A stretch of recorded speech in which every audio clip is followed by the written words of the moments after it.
2016 청소년부 여름 캠프는 디도서를 본문으로 합니다. 어떤 중요한 내용들이 있는지 함께 보겠습니다.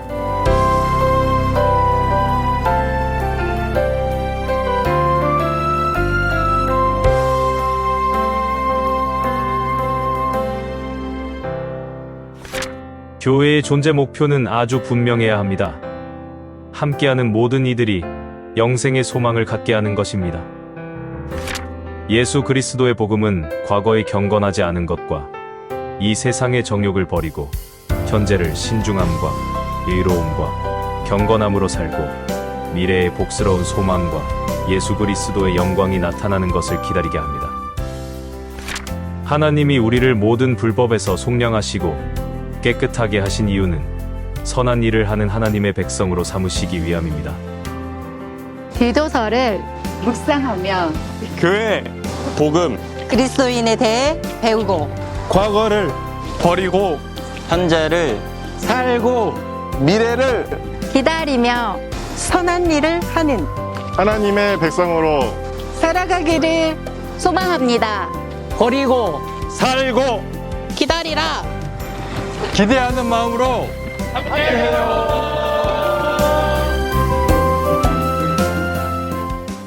저는 AMI 청소년부를 담당하고 있는 이성광 목사입니다.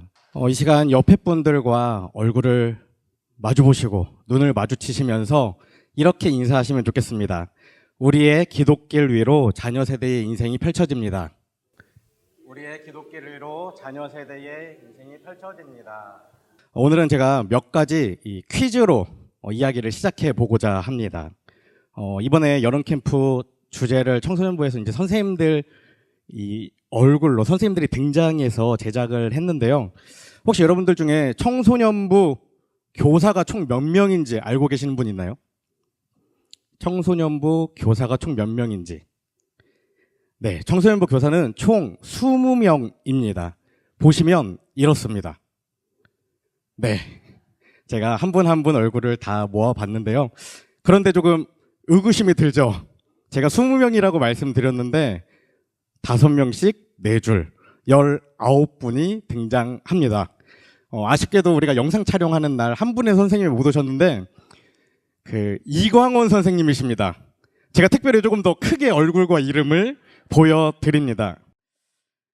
여러분들 이번 청소년부 여름캠프 주제 영상을 보시면서 우리 선생님들의 얼굴과 이름을 꼭 기억하시고 우리 선생님들을 위해서 계속해서 기도해 주시면 좋을 것 같습니다.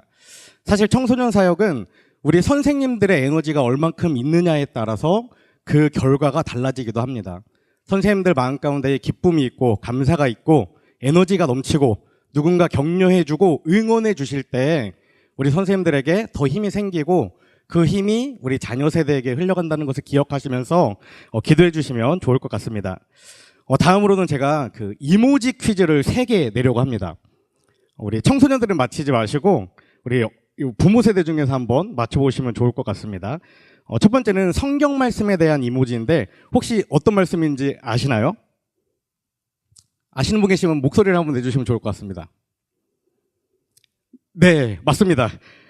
시편 119편 105절 주의 말씀은 내 발의 등이요 내 길의 빛이니이다. 다시 한번 보여주시면 주님 말씀 발 등 길 빛 이렇게 되어 있죠.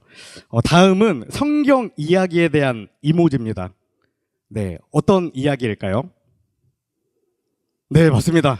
노아의 방주입니다. 다시 이모지를 보시면 비, 홍수, 배, 코끼리, 비둘기, 무지개 이렇게 이어지죠. 마지막입니다. 세 번째는 찬양에 대한 이모지입니다. 어떤 걸까요? 네, 우리가 자주 부르는 찬양입니다.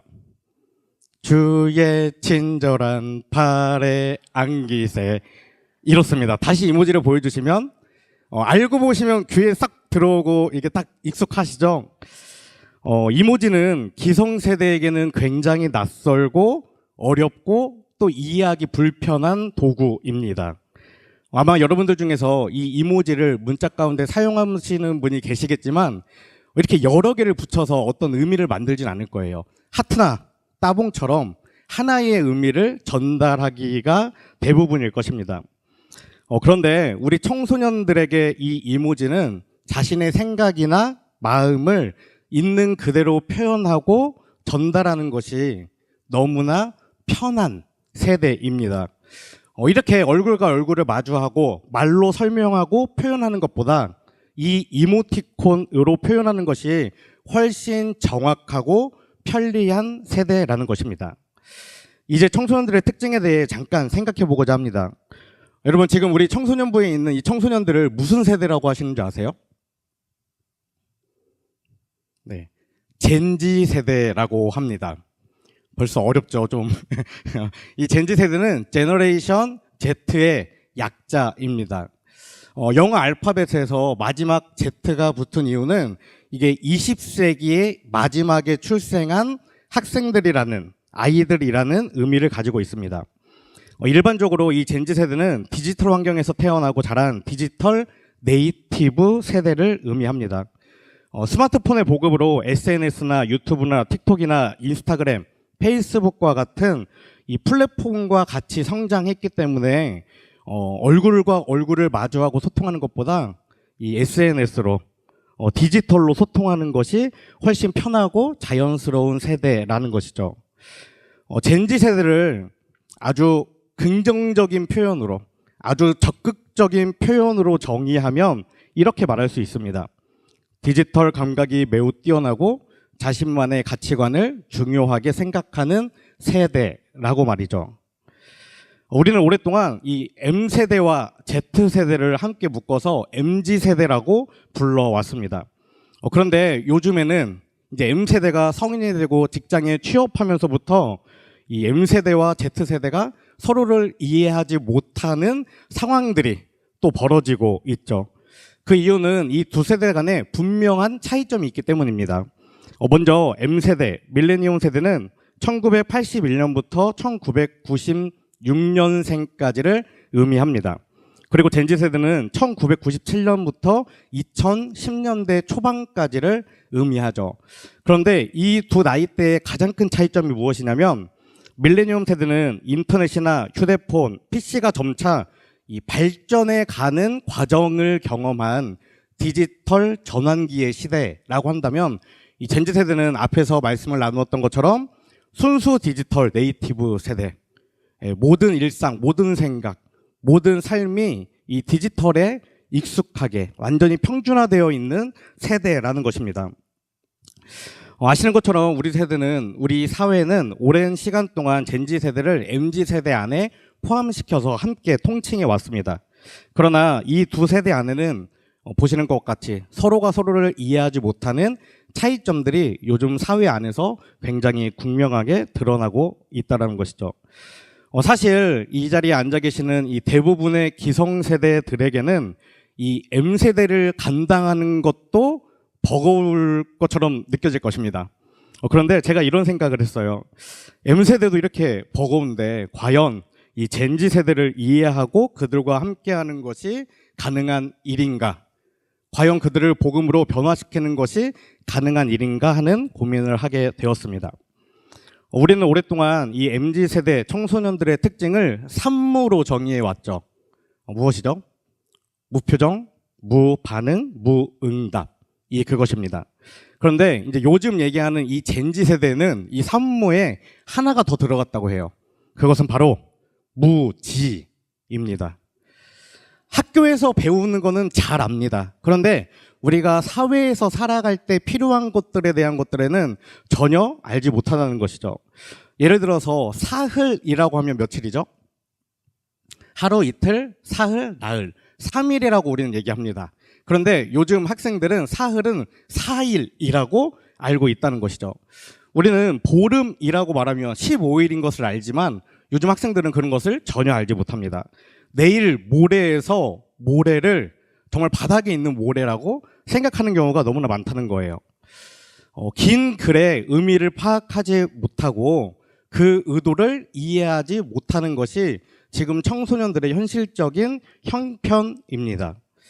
이것은 디지털 네이티브 세대로 살아오면서 말보다는 이모티콘으로 또 긴 글보다는 이 숏폼에 적응하며 살아온 결과입니다. 그런데 저는 이런 현상들을 바라보면서 사실 이것이 기독교 신앙 안에서도 마찬가지가 아닌가 생각해 보았습니다. 우리 교회 청소년들은 대부분 부모님과 함께 신앙생활을 하며 굉장히 오랫동안 교회를 다녀온 학생들이 거의 90%에 육박합니다. 오랜 시간 신앙생활을 하면서 믿음은 있지만 사실 그들의 믿음은 추상적인 믿음이 굉장히 많습니다. 예수님을 알기는 알고 예수님을 만나기는 만났다고 말하지만 사실 복음이 뭔지, 교회가 뭔지, 그리스도인이 뭔지를 교리적이거나 신학적이거나 자신의 목소리로 분명하게 말할 수 있을 만큼의 어떤 정립된 믿음의 고백이 없다라는 것이죠. 저는 개인적으로 올해 청소년부를 맡아 설교를 하면서 사실 이 부분에 집중했습니다. 학생들의 입장에서는 조금 쉽지 않은 설교이지만 또 많이 생각하고 고민해야 하지만 때로는 너무 어색한 단어들이 많아서 처음 듣는 단어들이 많아서 귀에 잘 들리지 않는 설교이지만 이 성경 본문의 하나하나 의미를 나누며 성경이 말하고자 하는 그 성경의 배경과 의미와 상황을 아주 구체적으로 전달해 왔습니다. 그런데 정말 감사한 것이 있습니다. 그것은 무엇이냐면 우리 교회에 있는 청소년들의 대부분은 학습 능력이 탁월하다는 것이죠. 학습 능력이 탁월해서 제가 말하는 것이 처음에는 좀 어렵고 불편하게 느껴졌지만 지금은 아이들의 표정을 보면, 눈빛을 보면 대부분이 이 말을 이해한다는 것을 제가 느끼면서 설교를 하고 있습니다. 그래서 이번 여름 캠프는 본문을 디도서로 정하고 이 성경 전체를 묵상하며 아주 깊이 있게 나누려고 결단을 했습니다. 디도서는 3장밖에 되지 않는 아주 짧은 성경이지만 복음이 무엇인지, 교회가 무엇인지, 그리스도인이 무엇인지를 아주 깊이 있게 기록한 성경이기 때문입니다. AMI 청소년부 여름캠프의 주제는 버리고 살고 기다리라입니다. 그리고 주제 말씀은 디도서 2장 12절과 13절인데 우리가 한 목소리로 함께 읽어보면 좋겠습니다. 읽겠습니다. 우리를 양육하시되 경건하지 않은 것과 이 세상 정욕을 다 버리고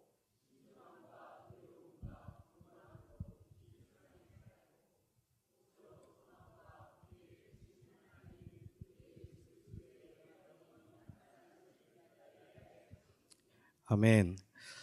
디도서의 배경이 되는 그레데는 에게의 남부 지중해 중앙에 있는 섬으로 이 바울이 4차 전도 여행 중에 들린 섬이고 그곳에서 디도와 함께 복음을 전한 후에 디도를 남겨두었습니다. 그레데는 얼마 전까지 이 오스만 제국의 영토로 있다가 1913년에 그리스의 영토로 속하고 또 현재는 그레데가 아니라 크레타라는 이름으로 불리는 섬입니다. 또한 그레데는 아시아와 아프리카와 유럽 세 대륙을 오가는 이 중요한 해상 무역로 위에 있으며 해상 무역이 매우 발달한 도시였습니다. 이것은 성경이 기록될 당시에 섬이나 항구 도시가 되게 그렇듯이 태폐적이고 타락했으며 거짓 교사들이 넘치고 이 수많은 우상들을 가지고 있던 섬이었다라는 것을 의미하기도 합니다. 그리스도인들이 신앙적인 부분뿐만 아니라 도덕적이고 윤리적인 면에서도 이 그레데 섬의 사람들과 선명하게 구별되어야 했던 이유가 분명했던 도시였다라는 것이죠. 바울은 이처럼 거짓 교사들이 넘쳐나고 이 타락한 도시 분위기 가운데에 성도들이 바른 믿음을 가지고 살아가도록 디도를 그곳에 남겨두고 디도에게 편지를 보내므로 그곳을 개혁하고자 이 디도서를 작성했습니다. 특별히 바울은 디도서 2장 12절과 13절을 통해 복음이 무엇인지, 그리스도인이 복음을 이 땅 가운데 어떻게 살아가야 하는지를 구체적으로 제시합니다. 제가 다시 한번 읽겠습니다. 우리를 양육하시되 경건하지 않은 것과 이 세상 정욕을 다 버리고 신중함과 의로움과 경건함으로 이 세상에 살고 복스러운 소망과 우리의 크신 하나님 구주 예수 그리스도의 영광이 나타나심을 기다리게 하셨으니, 정리하면 복음은 과거를 버리고 현재를 살고 미래를 기다리라라는 것입니다. 그리고 바울은 뒤에 이어지는 14절 말씀을 통해 예수님이 우리에게 복음을 주시고 그 복음으로 살아가게 하신 이유와 목적에 대해 아주 명확하게 기록합니다. 제가 14절을 읽겠습니다. 그가 우리를 대신하여 자신을 주심은 모든 불법에서 우리를 속량하시고 우리를 깨끗하게 하사 선한 일을 열심히 하는 자기 백성이 되게 하려 하심이라. 아멘. 선한 일을 열심히 하는 자기 백성이 되게 하려 하심이라. 저는 이 말씀에서 이번 여름 사역의 전체 주제인 흔적에서 이정표로라는 이 주제를 생각했습니다. 예수님이 우리를 모든 불법에서 속량하시고 깨끗하게 하셔서 우리 안에 복음의 흔적을 주신 이유는 선한 일을 열심히 하는 이정표로 살아가도록 우리를 구원하시고 우리를 부르셨다라는 것입니다.